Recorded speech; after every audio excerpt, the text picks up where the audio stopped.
अस्सलाम वालेकुम व्यूअर्स, आज मैं आपको चैनल सब्सक्राइब करने का तरीका और कमेंट करने का तरीका बताऊंगी।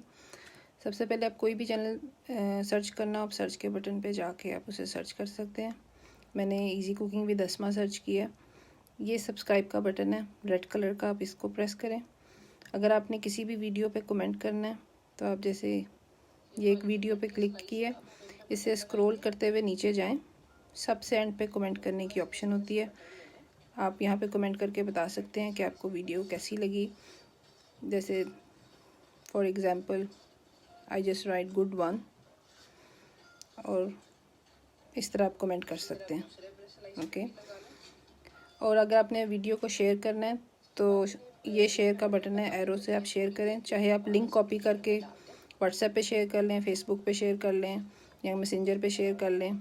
आप लिंक कॉपी करके कहीं भी शेयर कर सकते हैं या डायरेक्ट किसी एप्लीकेशन को सिलेक्ट करके उस पर शेयर कर सकते हैं।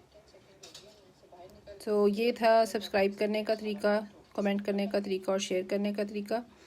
और आप अगर ये बेल का बटन भी दबा लें तो आपको इनबॉक्स में नोटिफिकेशन आता रहेगा जब भी मैं कोई नई वीडियो डालूँगी। तो उम्मीद है आपको समझ आ गई होगी इंशाल्लाह। आप अच्छा, एक और शॉर्टकट होता है शेयर करने का। आपके पास सामने लिखा ही शेयर का बटन आ रहा है, आप यहाँ से भी शेयर कर सकते हैं और आप इस बटन को दबा के लाइक कर सकते हैं वीडियो को। और ये था एक और शेयर करने का तरीका, अगर आप इसको प्रेस करके किसी भी जगह शेयर करना चाहें तो कर सकते हैं।